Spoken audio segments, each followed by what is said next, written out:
Bueno, empezamos. Buenos días, mi nombre es Gloria Figueroa, soy médico de urgencias y me acompañan en esta charla Sonsoles Jiménez, directora del IML de Guadalajara, y Graciela Miguel, médico forense del IML de Guadalajara. El objetivo de esta sesión, aunque es una charla que no he querido hacerla muy teórica, pero es que la medicina legal tampoco es que sea muy apasionante ni muy divertida, es aclarar dudas que nos surgen a todos en nuestra práctica médica diaria con respecto a los temas médico-legales. Entonces, he querido basarme principalmente en los documentos médico-legales que utilizamos todos los días en nuestra profesión, y aún así, si hay algún tema que queráis hablar, que podamos ayudaros o que ellas os puedan solucionar, pues de eso se trata. Me podéis cortar en cualquier momento, podéis preguntar las dudas que tengáis y se trata pues, sobre todo de aclarar dudas. Entonces vamos a empezar hablando un poco de la historia clínica. Que la historia clínica, pues bueno, es nuestro documento legal más importante que utilizamos todos los días en nuestra práctica médica, en la que se registran pues, todas las actividades que hacemos de cara al paciente relativo a su historia de salud desde que el paciente nace hasta que el paciente fallece. La historia clínica, aparte de nuestra labor asistencial, cumple otros criterios, pues el criterio docente y de investigación, o sea, otros, pues tiene su interés de cara a la docencia, a la investigación, de cara a realizar estudios de evaluación de calidad asistencial, de cara administrativa, en la que se nos evalúa de forma continua nuestro trabajo y cómo utilizamos de cara al paciente. Y luego, pues, es nuestro instrumento médico-legal más importante, ya que se trata de un documento público o semipúblico cuyo derecho tiene un acceso limitado. En él se refleja, es un acta en el que reflejamos toda nuestra tarea asistencial diaria. Es un documento que por ley, la ley nos obliga a realizar con todo paciente que atendemos, sea en el ámbito que sea, y de cara a la medicina legal, pues es nuestra prueba en caso de procesos de responsabilidad médica profesional. En la historia clínica queda testimonio de todas las actividades que hacemos diariamente con los pacientes y es el instrumento que luego utilizan los forenses de cara a la evaluación de nuestra responsabilidad civil y penal de cara a la atención del paciente. El no cumplir o no realizar la historia clínica de forma correcta pues puede incurrir en un proceso de mala praxis asistencial por incumplimiento de la normativa legal que dice que todo paciente tiene que salir de la puerta de un médico con una historia clínica en la mano. A efectos de gestión puede tener también repercusión y luego tiene un efecto médico-legal de cara a que en cualquier proceso legal en el que no exista una historia documentada de lo que hemos hecho con el paciente, pues no tenemos ninguna prueba, porque al fin y al cabo es la prueba que nos representa de cara a la ley. ¿Quién tiene derecho a acceder a la historia clínica del paciente? Pues según la ley, el principal dueño de la historia clínica es el mismo paciente. Todo el equipo de salud que interviene en el proceso de sanidad de ese paciente, las autoridades judiciales y de salud que la requieran y luego demás personas provistas por la ley, que en este caso serían los tutores legales en caso de menores, que ya veremos más adelante, o personas o familiares cercanas que estén autorizadas por el propio paciente. La historia clínica, por tanto, tiene que ser el documento más importante, tiene que tener un criterio de veracidad muy importante, tiene que ser lo más exacta posible, con un rigor técnico y utilizando los términos médicos más estrictos posibles. Tiene que existir un registro continuo de la actividad que vamos haciendo y hay que hacerla en el momento, ¿vale? Por lo tanto, debe ser lo más completa y en ella tiene que aparecer toda la identificación de todo el personal sanitario que interviene con el paciente. El consentimiento informado. Bueno, pues el consentimiento informado es la conformidad libre, voluntaria y consciente de un paciente manifestada por el pleno uso de sus facultades, después de que el personal sanitario que le está atendiendo le dé una información adecuada y correcta a sus capacidades. Toda actuación en el ámbito de la salud de un paciente necesitaría un consentimiento informado, que este consentimiento puede ser verbal por regla general, aunque en determinados procesos que requieran pues, una intervención quirúrgica, procedimientos diagnósticos y terapéuticos invasores, o en general cualquier proceso que suponga un riesgo o un inconveniente importante para el paciente, tendría que llevar un consentimiento escrito. Además de hacerle firmar al paciente el consentimiento escrito y que quede incluido su historia, en la historia clínica que nosotros realizamos debemos añadir que le hemos hecho el consentimiento, que se le hemos dado, que el paciente lo ha entendido y que el paciente lo ha firmado. ¿Por qué? Pues porque el consentimiento no deja de ser una hoja que va junta o anexa a la historia del paciente y ese papel se puede perder. Entonces, si no lo hemos reflejado en la historia, de cara a futuros procedimientos legales que podamos tener, pues podemos tener problemas si ese consentimiento no aparece. Sin embargo, si lo hemos registrado en la historia clínica, que el paciente se le ha dado, lo ha firmado y lo ha entendido, pues aunque el consentimiento físico no aparezca porque se extravíe, se pierda o se traspapele, queda reflejo en su historia. Debe de tener toda la información suficiente sobre lo que le vamos a hacer, los riesgos, los inconvenientes y los posibles efectos adversos, y el paciente en cualquier momento del procedimiento puede revocar libremente dicho consentimiento. Luego, existen unos límites dentro del consentimiento informado y luego existe también consentimiento por representación. El paciente puede renunciar a recibir información sobre su salud, pero eso solo lo puede decidir el paciente.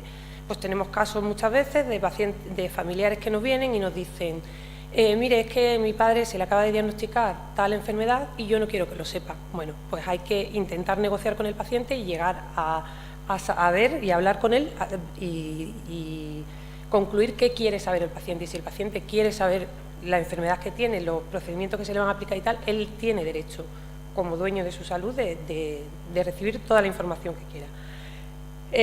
Cuando el paciente manifieste expresamente que él no quiere ser informado, pues se respeta su voluntad y aún así, si se le van a realizar pruebas o se le van a realizar procedimientos terapéuticos, diagnósticos y tal, sí que se le informa y se solicita y se le hace firmar el consentimiento de las pruebas o las técnicas que se le van a aplicar. Cuando no necesitamos el consentimiento informado, pues en pacientes que están muy graves y que requieren una actuación médica precoz. Entonces, pues pacientes inconscientes que llegan a la urgencia, que no tienen representación y que pues, se le va a intubar o se le va a pinchar, a drenar una neumotora o cualquier tipo de urgencia en la que el paciente no pueda decidir, pero su vida corra peligro, no hace falta un consentimiento informado, sino que en ese caso prima la vida del paciente y entonces somos nosotros los que decidimos.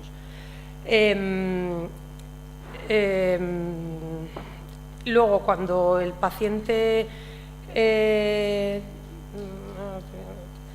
cuando por razones de capacidad o que el paciente en ese momento no tenga su capacidad conservada, pues es decir, en este caso, por ejemplo, pacientes psiquiátricos en los que están agitados, agresivos y que en su capacidad cognitiva y volitiva puedan estar afectadas en ciertos momentos y a los que haya que aplicarle una medida urgente, ya sea un ingreso, ya sea un acto médico y no haya ningún representante legal, pues lo podemos hacer y luego tenemos un plazo de 24 o 48 horas para comunicárselo al juez. Esto sobre todo va pues, para los ingresos en los que el paciente no puede decidir si se le quiere o no se le quiere ingresar. Pues si se va a hacer un internamiento involuntario, porque nosotros así lo consideramos, tenemos un plazo de 24 o 48 horas para comunicar al juez que él es en última instancia el que decide si se ingresa o no, pero de urgencia lo hacemos nosotros. ¿Cuándo podemos tener un consentimiento informado por representación? Pues cuando el paciente no es capaz de tomar sus propias decisiones a criterio médico o porque su estado físico no lo permita. Entonces, si el paciente tiene un representante legal, es este el que asume la función de representante legal y el que firma todos los consentimientos. Y si no existe un representante legal porque todavía no lo tenga o porque esté el proceso abierto, tal, pues sus familiares más cercanos, ¿vale? Igual, cuando el paciente esté incapacitado legalmente, pues se solicita un consentimiento por representación y ahí es el tutor legal o la asociación que esté a cargo de ese paciente el que actúa como tutor. En pacientes menores de edad que no sean capaces intelectualmente ni emocionalmente de comprender el alcance de la intervención. El consentimiento se hace en caso si tiene ya los 12 años, siempre que sea menor de 12 años es el representante legal el que firma el consentimiento. Hasta los 12 años pasados los 12 años se le escucha, se tiene en cuenta su opinión, pero aún así decide siempre el representante legal. Lo que pasa es que esto ya lo veremos luego un poquito más tranquilamente. Y luego, en caso de menores no incapaces o incapacitados, pero que estén emancipados o que tengan los 16 años cumplidos, el consentimiento lo firma él. Aunque en casos graves, de patología grave o procedimientos importantes, se puede informar a sus padres siempre que no exista una negativa importante por parte del paciente. En caso de pacientes que soliciten la interrupción voluntaria del embarazo, que participen en ensayos clínicos o en técnicas de reproducción asistida, la mayoría de edad, es decir, los 18 años, es la edad que la ley marca para que se puedan realizar estos procedimientos con la firma del paciente. Entonces, importante es eso, que el paciente siempre se le adapte el consentimiento informado y el lenguaje que se utilice a la hora de explicar la información sea lo más adaptada a sus capacidades, ¿vale? No es lo mismo hablar con un paciente que tiene un nivel intelectual más alto a hablar con nuestros abuelitos que a veces les cuesta leer y escribir. La información que tiene que tener el consentimiento informado, aunque me repita mucho, pues eso son las consecuencias más importantes y relevantes de la actuación o del acto médico que se le va a realizar, los riesgos que esto entraña y los probables efectos adversos que puedan suceder a posteriori y las contraindicaciones que este procedimiento tiene. Tenemos que tener en cuenta, una vez que se le ha explicado y que lo va a firmar, que el paciente ha entendido todo lo que le hemos explicado. De nada sirve que tengamos un paciente al que le hayamos firmado y luego diga, pero esta prueba ¿para qué se me hizo? Y entendamos que es que no ha entendido nada. Pues eso, es lo mismo, nos repetimos, que lo que se le va a hacer, por qué se le va a hacer, los riesgos, los beneficios y los posibles efectos adversos. El siguiente documento médico legal que utilizamos en la urgencia, insisto en que me podéis cortar cuando queráis, es el parte de lesiones. El parte de lesiones siempre se debe emitir a un individuo, a un paciente que se atienda, que presente una lesión y que con este documento lo que tratamos de hacer es informar de que ha existido esa lesión en determinada persona a la autoridad judicial, ya sea que estemos trabajando en una clínica privada, en centros de salud, en hospitales públicos o privados. Es un documento que tenemos que hacer, que tiene que hacer el primer médico que atiende al lesionado. Desde el punto de vista médico-legal, se entiende lesión toda alteración anatómica o funcional, física o psíquica, producida de forma violenta, que finaliza con la curación completa o con el establecimiento de unas secuelas. ¿Cuál es el objetivo del parte de lesiones? Pues como ya hemos dicho, que la autoridad judicial tenga constancia y conocimiento de que se ha producido una lesión que pueda ser constitutiva de un delito de falta o de un delito de lesiones, a efectos de que se pueda iniciar un proceso de investigación. Este mismo documento pues, se utiliza en caso de existencia cuando existen intoxicaciones, abortos o lesiones en el feto. Lesiones en agresión, que pueden incluir violencia de género, maltrato infantil y agresiones. Lesiones en accidentes laborales, en accidentes de tráfico e intoxicaciones.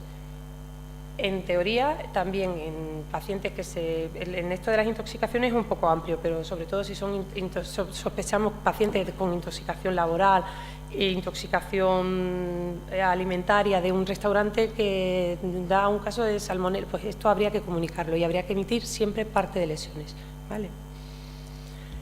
El documento pues es un documento que nosotros ahora lo tenemos muy fácil porque lo tenemos en nuestro sistema informático que consta de los datos médicos por un lado, el cuerpo del informe donde aparece la afiliación del lesionado, descripción de las lesiones, la asistencia prestada y el pronóstico médico legal, lugar y fecha.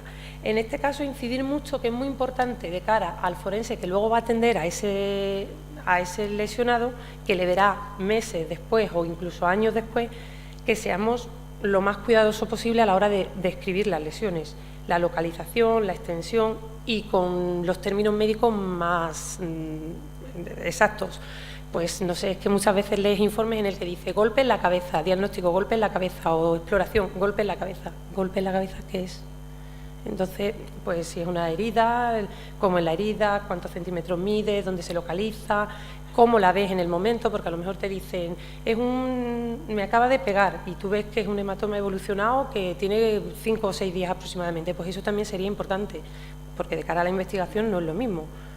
Ahí hay una cierta contraindicación en lo que te están diciendo y en lo que tú estás viendo, con lo cual debemos ser bastante escrupulosos a la hora de rellenar el parte de lesiones y describir las lesiones, teniendo en cuenta que el compañero que lo va a ver a posteriori es su única herramienta para datar las lesiones y para reflejar lo que ha pasado. En cuanto a los puntos que vienen ahora, que es agresión sexual, maltrato infantil y violencia de género, nosotros desde el punto de vista médico tenemos que actuar igual, tenemos que actuar rellenando nuestra parte de lesiones, ¿vale? Entonces, la agresión sexual, sobre todo, bueno, pues cuando se utiliza violencia física sobre las mujeres, mayores o menores de edad, y luego, pues eso, en cualquier caso, aquí está todo muy protocolarizado porque derivamos directamente, tanto si estamos en primaria como en extrahospitalaria como aquí, directamente derivamos a ginecología si es mayor de edad, si es menor de edad a pediatría, y luego la exploración se hace conjunta, médico forense, pediatra en caso de los menores y ginecólogo, o forense y ginecólogo en caso de mayores de edad. Es el forense el que se encarga de recoger las muestras, de custodiarlas y de llevarlas al Instituto de Toxicología de Madrid.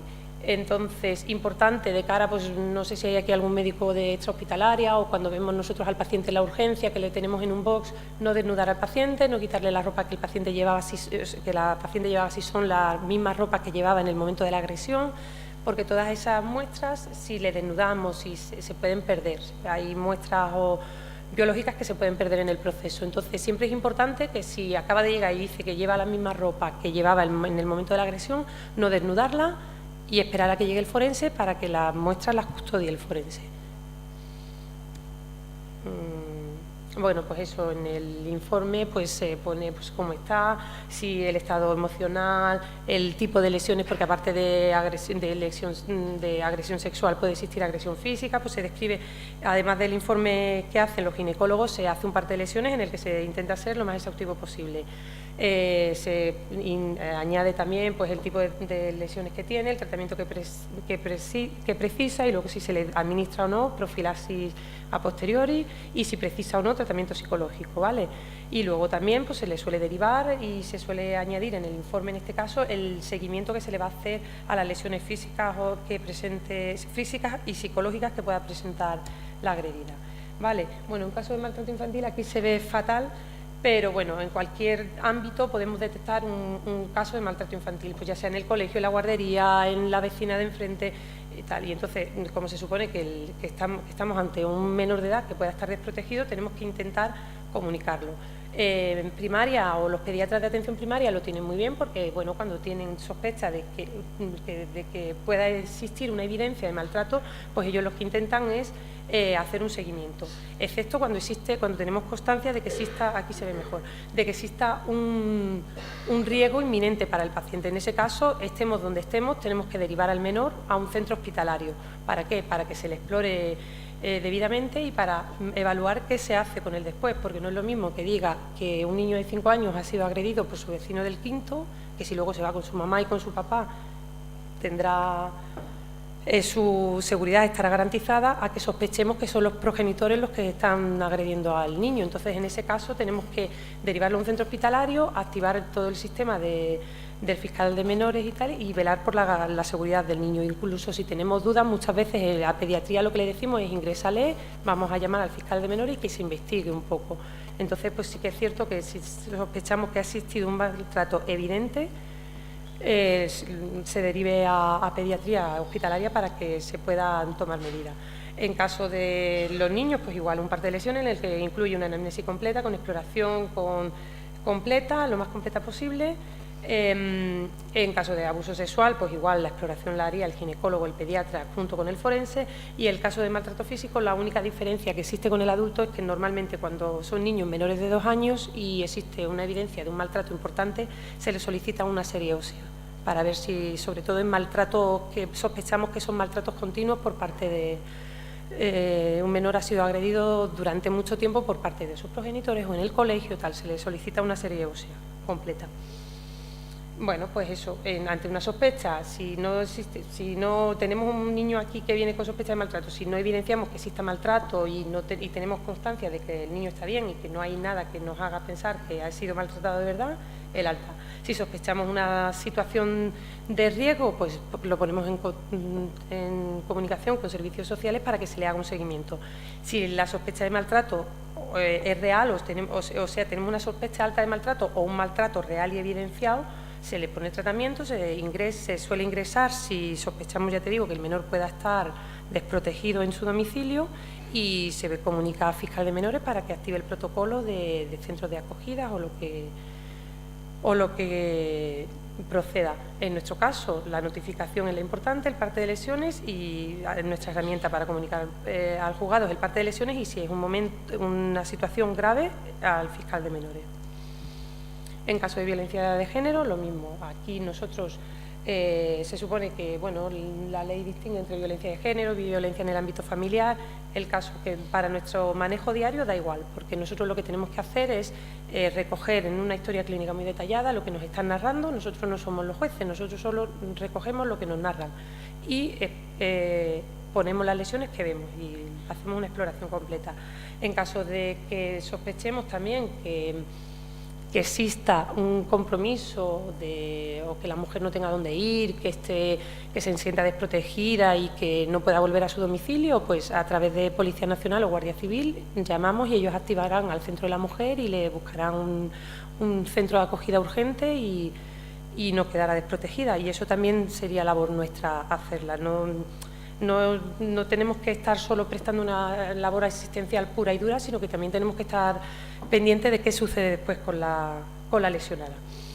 Pues eso, igual, tenemos que informar en nuestro parte de lesiones, si existen lesiones físicas, psicológicas, sexuales, y en cada caso se procede pues, por lo mismo, nuestra historia clínica, nuestra exploración más o menos ginecológica y el estado psicológico, que es importante en estos casos, ¿vale? Por lo que os he dicho, si sospechamos situación de vulnerabilidad, activamos a servicios sociales o al centro de la mujer, lo más fácil, Policía Nacional o Guardia Civil, y ellos se encargan de trasladar a la mujer al centro correspondiente. Sigo insistiendo en que podéis pararme y preguntar cuando queráis, ¿vale? Siguiente documento médico-legal, el certificado de defunción. Aquí, la verdad es que donde el poquito tiempo que yo he estado trabajando como forense, más miga he sacado de todo esto. El certificado de defunción es un documento que se realiza ante cualquier fallecimiento de un paciente conocido o cuya causa de muerte se pueda conocer o deducir por los informes clínicos que tenemos, por la atención que le hemos prestado o por la patología previa que tenía el paciente. En cambio, cuando tenemos un médico que asiste a un fallecido y no encuentre indicios que hagan sospechar una muerte natural o bien porque sea un paciente muy joven que no tiene antecedentes previos y no tenía motivos para morirse y de repente se muere, pues tendríamos que por lo menos comunicarlo al juzgado de guardia a través del forense. En estos casos, cuando sospechemos siempre muerte de origen suicida, homicida o accidente, ya sea de tráfico laboral o cualquier otro tipo de muerte accidental, incluso la abuela que se cae porque se tropieza por las escaleras, hay que comunicarlo al forense. Desde el punto de vista médico-legal, pues la muerte súbita, se entiende pues una ausencia de toda acción violenta exterior, rapidez de la muerte. La OMS dice que la muerte súbita es aquella que ocurre tras un plazo de evolución mayor de 24 horas, o sea, excluye la muerte que sucede en un plazo mayor de 24 horas, es decir, ese paciente que tenemos aquí en urgencia, que va mal y que no termina y que ya le tenemos más o menos diagnosticado y ya ha pasado 24 horas, pues ese, en teoría, no entraría dentro de los criterios de la OMS de muerte súbita. Y un estado de salud o apariencia de salud que no amenace la vida con un peligro actual. En caso de muerte súbita nos encontramos ante dos hechos. El médico que asistió en los últimos instantes de la vida del sujeto no tiene informe médico, no tiene motivos ni causas de muerte. En estos casos nosotros teníamos muchos problemas con los médicos de primaria que decían, bueno, paciente de 80 años que yo puedo, no le tengo conocido, pero accedo a su historia y veo que es hipertenso, diabético, dilipémico, cardiópata, y de repente se ha muerto. Y es que no le conozco. Bueno, pues no le conozco, no te exime de no firmar un certificado de defunción.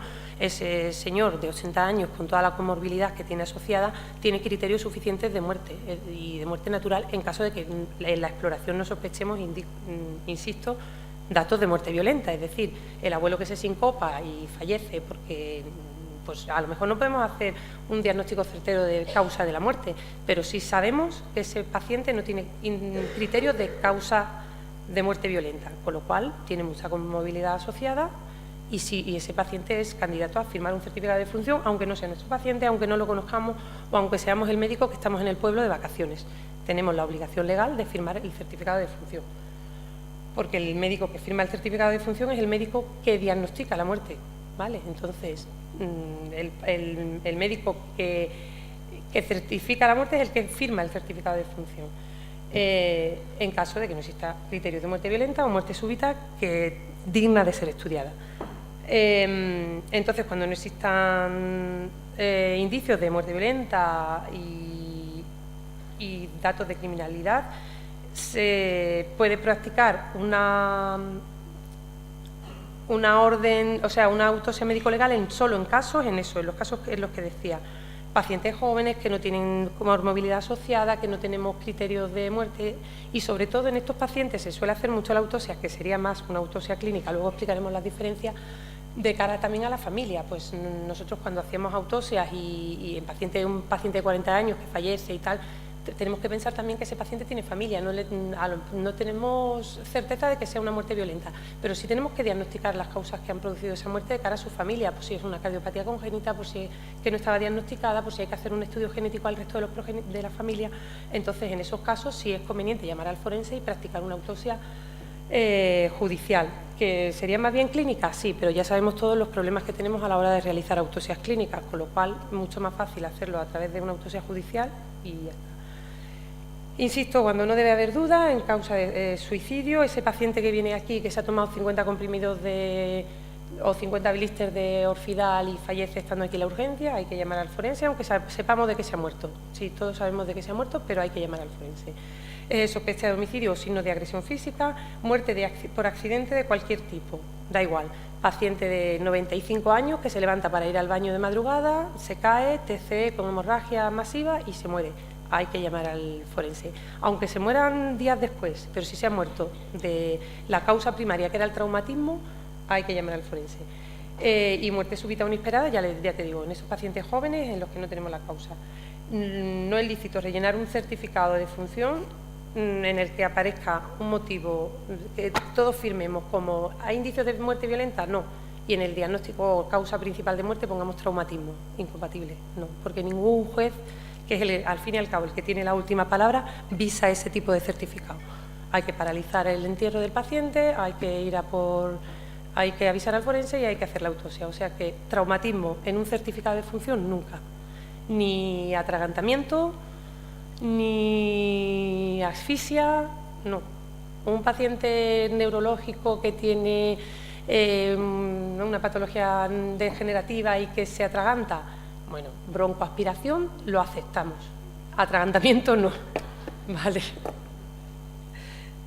Neumonía broncoaspirativa, más fina, pero atragantamiento no, porque entonces se para el proceso y el juez no te autoriza, no te visa, porque es que es el último que tiene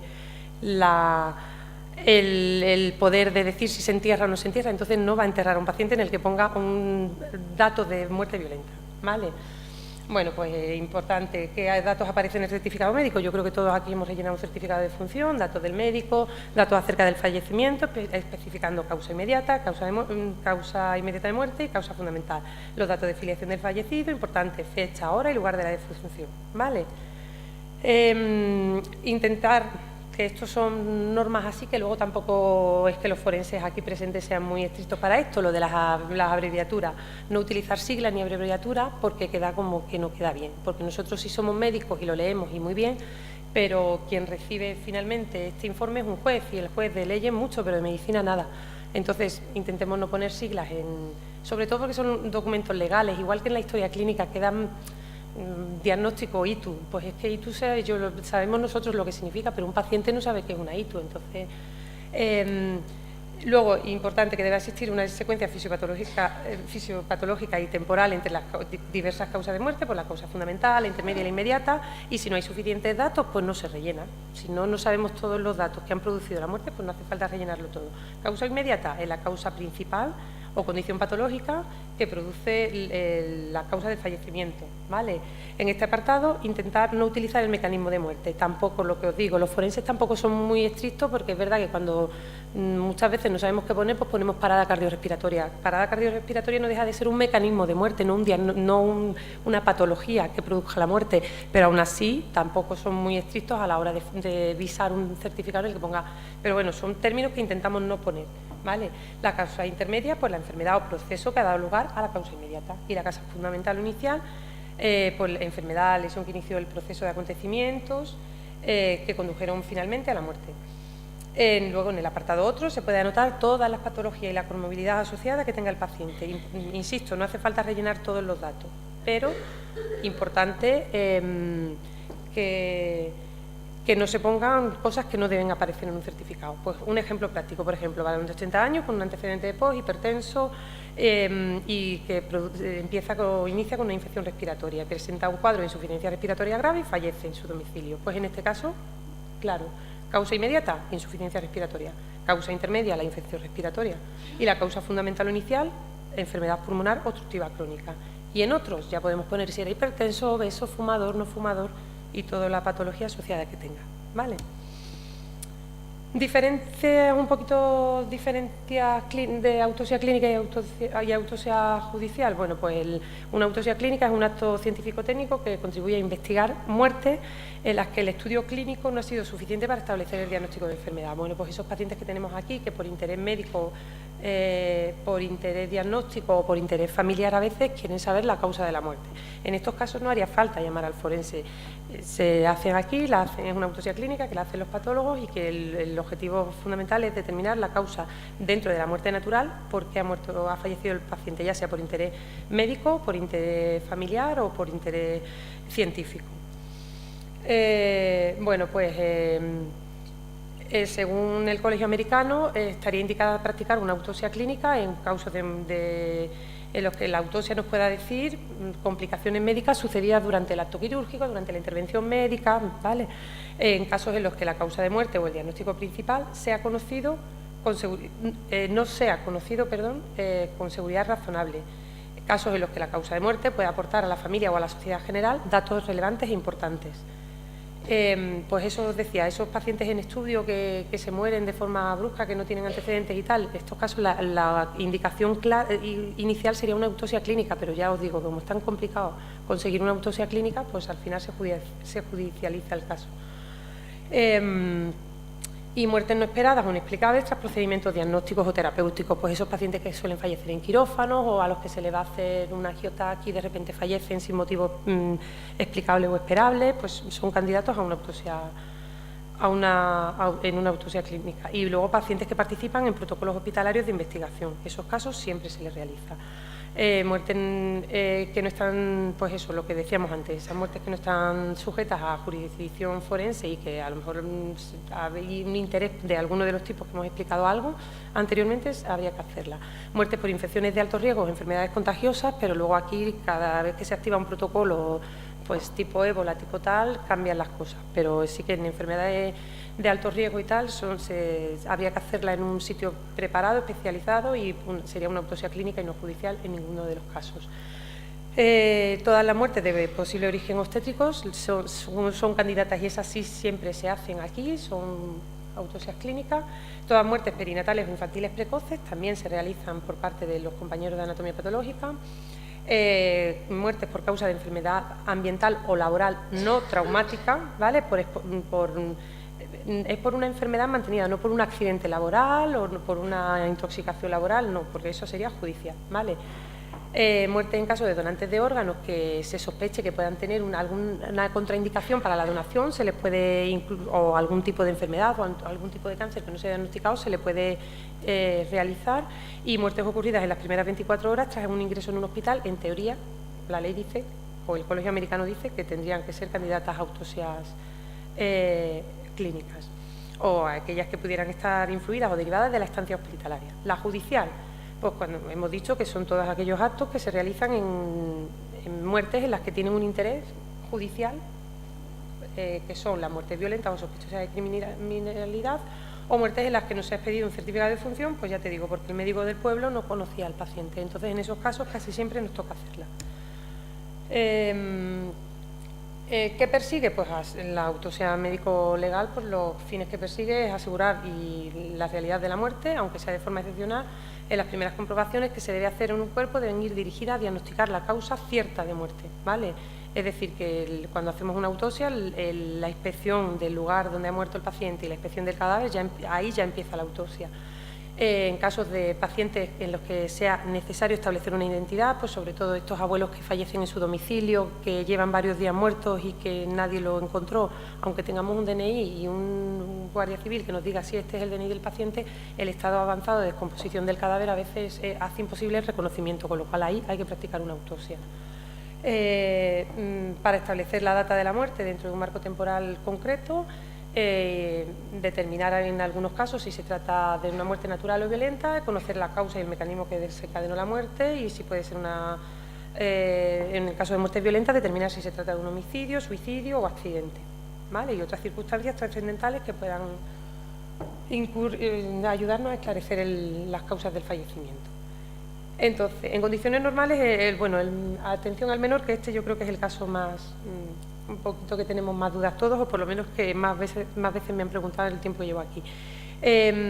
Normalmente los menores vienen a la urgencia y siempre vienen acompañados por un adulto y, bueno, son los adultos los responsables de la salud del niño o de la niña o tal. Pero, bueno, tenemos algunos casos en los que podemos tener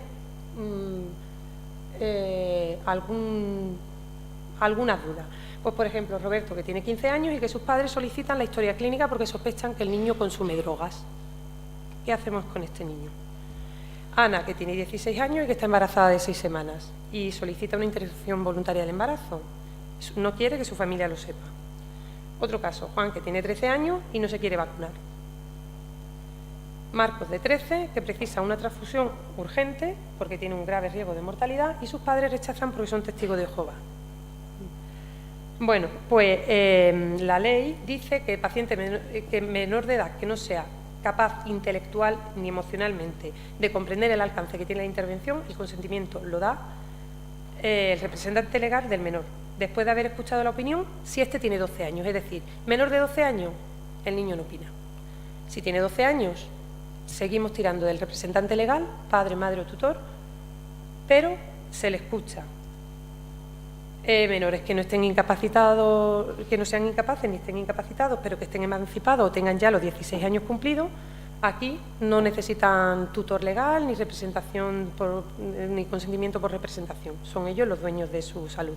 En casos graves, de intervenciones quirúrgicas graves o procesos graves, se le puede informar a los padres siempre que no exista un conflicto para él.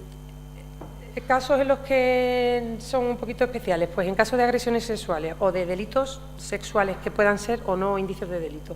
Un paciente de 13 años o más, paciente de 13 años, con 13 años se supone que ya tiene libertad sexual para decidir, siempre y cuando no exista indicio de que ha sido contra su voluntad. Es decir, niño de 13 años o niña de 13 años que viene y su madre dice, pues es que yo quiero denunciar o quiero que se le haga una exploración porque sospecho que tiene relaciones sexuales con su amiguito de 14 años.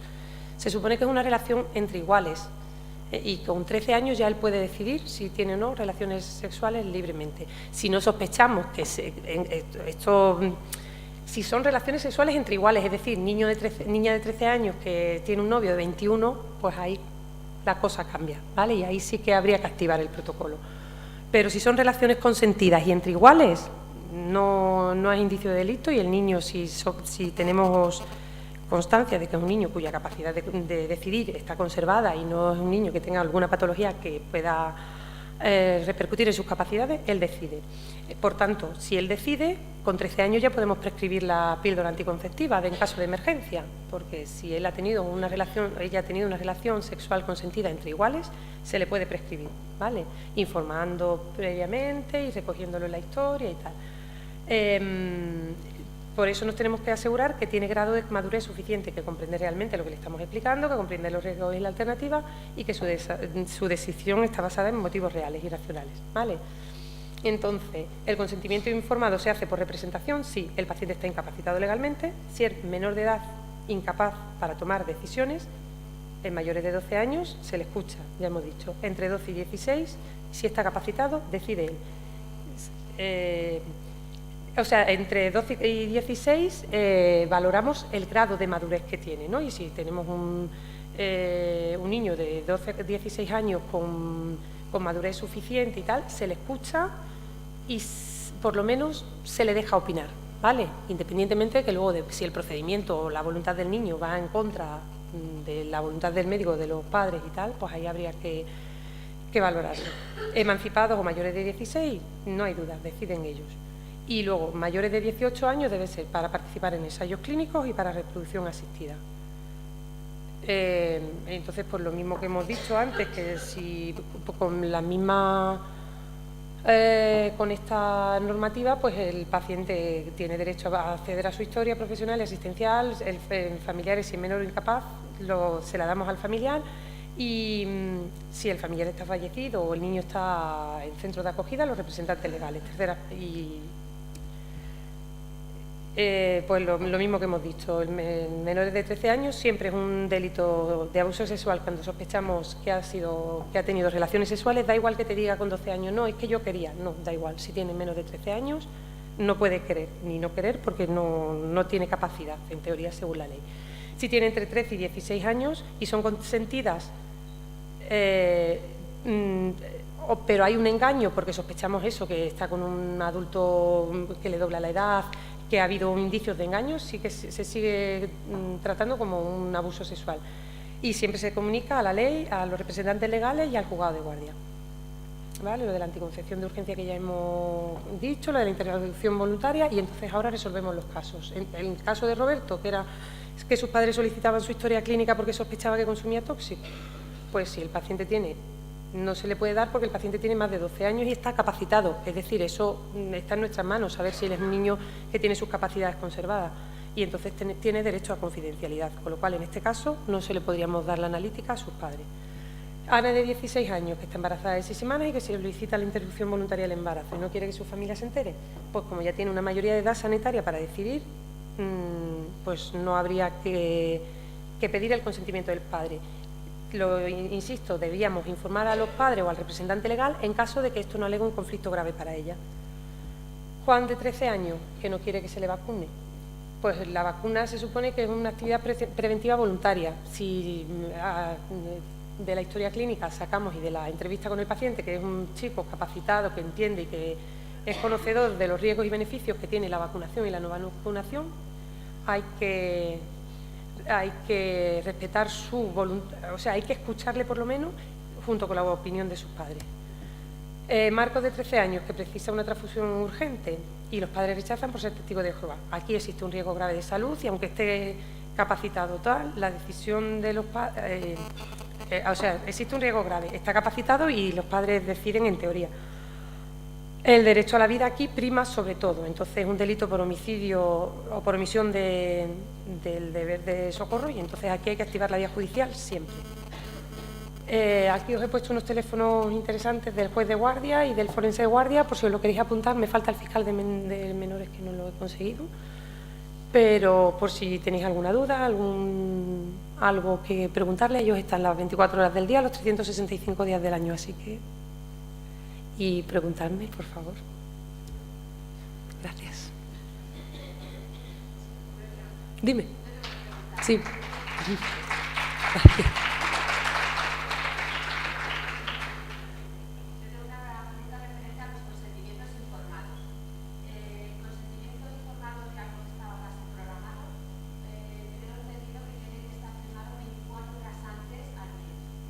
Sí, correcto. Y en el caso de la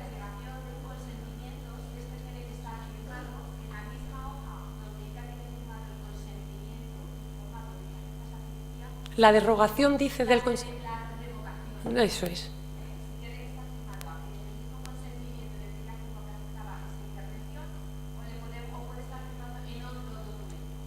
Con que esté firmado, yo creo que no da igual donde esté. De hecho, habla tú más alto. Sí, hombre, claro. ¿A qué os he traído? ¿Ganaros el café? Bueno, yo soy Sonsoles Jiménez, soy la directora del IML. El consentimiento, yo creo que da igual el tiempo cuando se firme. Si con que esté firmado antes de la intervención, valdría. Efectos médico-legales nos da igual. Lo que importa es que haya entendido los riesgos que conlleva y lo que se le va a hacer. Pero no hay un plazo máximo de tiempo. Nosotros no miramos el tiempo.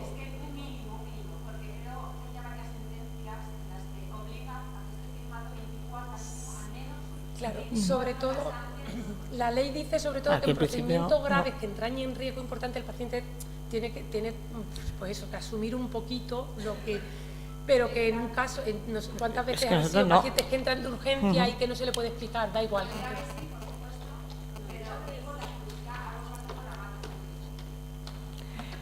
Nosotros no miramos tiempo, o sea, nosotros lo único que miramos es si hay consentimiento y si vienen los riesgos, si denuncian una mala praxis, si resulta que la mala praxis, yo qué sé, pues ha sido una rotura de un gran vaso. Si en el consentimiento informado viene como riesgo la rotura de un gran vaso, o sea, es un riesgo que se supone que está asumiendo el paciente, porque se le ha informado. Pero no miramos tiempo. O sea, yo no conozco juez que... Del consentimiento da igual donde esté firmada, con tal de que aparezca, porque de hecho ahora nosotros el otro día en la urgencia lo veía, que tenemos unos procedimientos y son distintos al consentimiento actual, al consentimiento que se firmó, y entonces aparece donde a fecha de tal, el consentimiento que firmé tal día lo revoco y ya está. No es necesario que esté en el mismo, con que esté suficiente. Bueno, Gloria, lo primero agradeceros la colaboración que habéis tenido en la sesión clínica de hoy. Quería hacerte un par de preguntas. La primera es, me surge la duda cuando tienes que trasladar un paciente, hablo desde el punto de vista de como médico extrahospitalario, lo tienes que trasladar, está estable, pero en el traslado, que a veces puede durar hasta 2 horas, fallece, es decir, se inestabiliza y el paciente fallece. La primera pregunta es, quería saber en ese momento quién se hace cargo de la certificación de ese paciente. El médico que ha atendido al paciente, siempre. O sea, si llega a urgencias aquí, ya ha fallecido, el médico que lo trasladó, siempre. Y si el médico no trasladaba al paciente porque entiende que en ese momento no... Quiero decir, es que ha ocurrido alguna vez que el Sí, a nosotros mucho, en urgencia nos ha ocurrido mucho, que te lo dejan ahí y dicen, no, te lo traje muerto. Pero debería ser el de origen, digamos, el del centro de salud. El médico que presta la primera asistencia y confirma la muerte es el médico que está obligado a firmar el certificado de defunción, excepto que él crea que existen motivos legales para no firmarlo, pero es el médico que confirma y constata la muerte. Aunque no hayas visto objetivamente en ese momento el fallecimiento del paciente, que esa era un poco la pregunta, porque no estés en ese momento en el traslado. Bueno, pero si le ha trasladado con signos de vida, se le ha muerto a él, ¿no?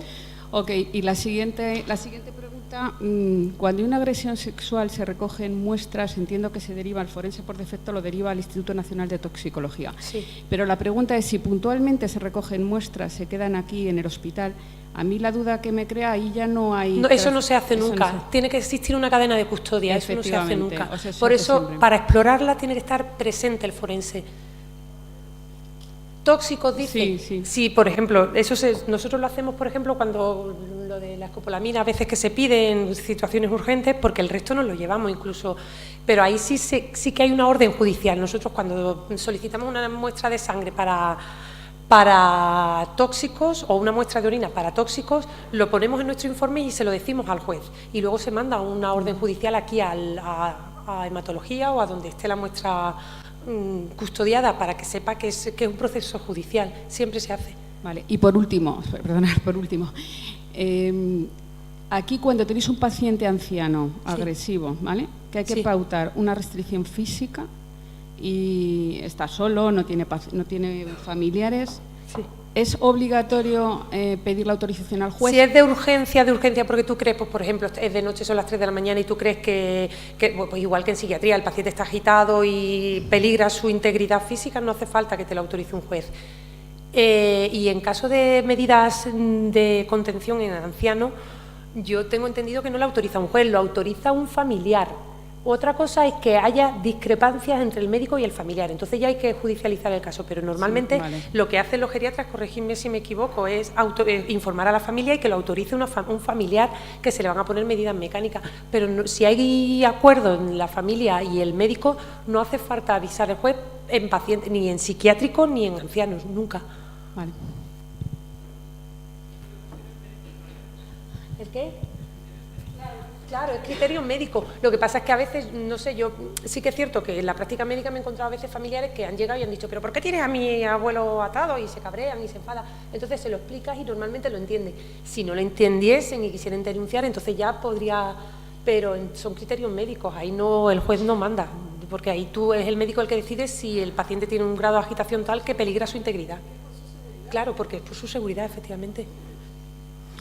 A colación de lo que decías de los diagnósticos de golpe en la cabeza que algunas veces se ven en partes de lesiones y en informes médicos, hay un diagnóstico que aparece muchísimas veces y que creo que está recogido como tal en la CIE 10, que es el de accidente de vehículo a motor, con el epígrafe a veces de NEOM. Sí. No sé qué significa lo del NEOM. Sí.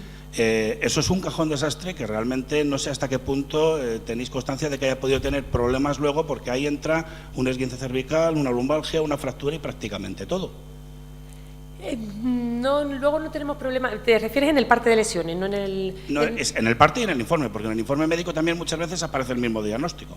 Sí, en los informes médicos tenemos que intentar ser lo más estricto posible, porque luego ellos a la hora de valorar al paciente, de valorar las lesiones del paciente, el parte de lesiones, o sea, el parte de lesiones no lo tenemos. Nosotros lo que nos basamos solo en los informes médicos. Entonces, el diagnóstico que prima es el diagnóstico que tú has puesto en el informe médico como tal.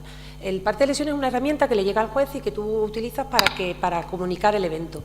Pero nosotros nos fijamos en el informe médico. Sí que es cierto que hay muchos problemas de cara luego, sobre todo esto de cara a la peritación de las secuelas y tal, en el diagnóstico que ponga la cervicalgia postraumática, el esguince cervical, y luego sí que se tipifica de forma distinta. Tú, Graciela, tienes más experiencia en esto, la diferencia entre un esguince cervical, una cervicalgia de cara a la... yo me refiero sobre todo al accidente de vehículo ese como diagnóstico, sí, que aparece muchas veces. ¿Eso realmente es aceptable? En el parte de lesiones ahora nosotros, no sé cómo lo tenéis vosotros, pero nosotros aquí es una pestañita. ¿Es causa de accidente? Sí, accidente de transporte. Pero el diagnóstico luego lo metes tú a mano y tú pones un diagnóstico. Ese es el mecanismo de lesión. Pero es que aparece eso como diagnóstico muchas veces, claro, que por eso es por lo que lo digo. Sería un error, porque luego en un... Claro, porque en un informe, en una historia clínica de un paciente, tú no puedes poner como diagnóstico de accidente de transporte, no, tú puedes poner cervicalgia postraumática. Se pone y muchísimas veces, pues además, un error, un grave quizá más error. En primaria que en especializada, pero es un diagnóstico, claro, que se repite muchísimo. Pues es que no es un diagnóstico, eso no es un diagnóstico, es un mecanismo de lesión, pero no es un diagnóstico médico. Completamente de acuerdo. Sí, yo quería preguntar respecto a la autopsia clínica, si el médico entiende que sería útil hacer una autopsia, pero la familia dice que no quiere hacer esa autopsia. ¿Cómo se maneja la situación? La clínica, claro, si el caso judicial es obligatorio hacerla sí o sí, pero si es una autopsia clínica por interés clínico solo, es que si la familia no quiere, claro, si la familia no quiere, pues no quiere. Y a menos que el paciente lo dejara escrito anticipadamente en su registro de voluntades anticipadas, pero si la familia se niega, Gloria. A menos que sospechemos, ya te digo, algo violento y que tengamos que avisar al juez, pues se avisa al juez y en ese caso el juez, porque de hecho ha habido muchos pacientes que han sido autopsias clínicas en un principio que han acabado judicializados porque han denunciado mala praxis, pues se viene, se recoge el cuerpo, se le hace una autopsia judicial, pero se pone en conocimiento en ese caso. Y una pregunta, Gloria, para los testigos de Jehová, que a veces nos ven las pacientes chocadas, necesitamos ponerles sangre, probablemente, te han dicho que no quieren transfusión de sangre. Habitualmente llamamos al juzgado para que nos digan qué hacer, pero claro, hay momentos de emergencia que te vienen prima la emergencia. Entonces, prima la urgencia, le pongo sangre. Sí, ¿no? Prima la emergencia. Vale. A menos que existan voluntades anticipadas, es decir, que el paciente expresamente por escrito haya dicho que no quiere, pero si no, prima la urgencia. Un problema que tenemos ahora mismo es en cuanto al consentimiento informado para el parto. Sí. Aquí y por recomendación de la sociedad se solicita que firmen el consentimiento. Sí. Hay mujeres, y de hecho es ahora reciente, que no quieren firmar el consentimiento del parto. ¿Cómo actuamos? Pues regístralo en la historia, se le ofrece el consentimiento informado y la paciente se niega a firmar el mismo. hay que atenderla porque no es un parto que está en curso y no puedes negarle la asistencia y tienes que atenderla, pero regístralo en la historia.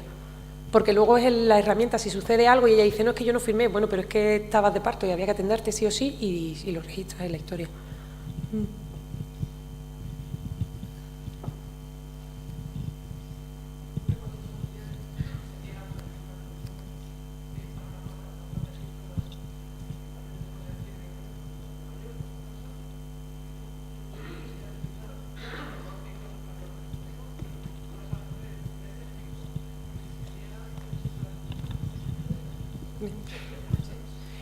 Que cuando ellos tienen que utilizar fármacos con un paciente para controlar la agitación o para homórficos, para calmar el dolor y tal, y la familia se niega a que utilice ese tipo de medicación.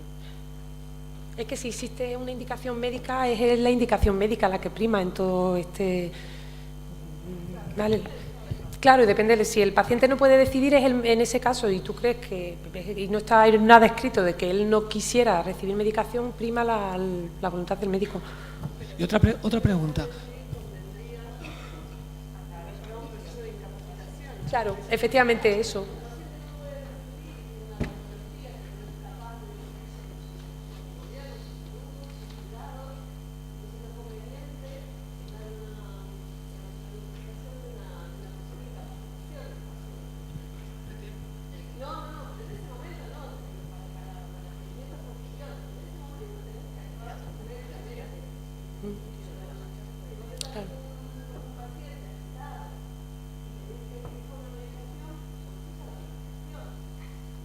Otra pregunta.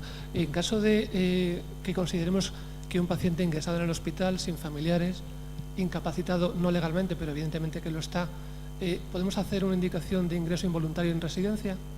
Sí. ¿Nosotros? Sí, se hace. Y de hecho luego claro, luego se comunica por orden judicial en las 24 o 48 horas y luego se activa igual el protocolo de forense, juez y secretario judicial que van a visitar al enfermo y inician el proceso, sí. ¿Y quién lo comunica? ¿Nosotros o el director de la residencia, trabajador social? ¿Quién lo comunica? Claro, el director de la residencia es donde va a ir, claro. Pero hay plazos legales igual que en los internamientos, 24, 48, 70. En 24 horas tienen que avisar y se resuelve en 48, 72. Eso es.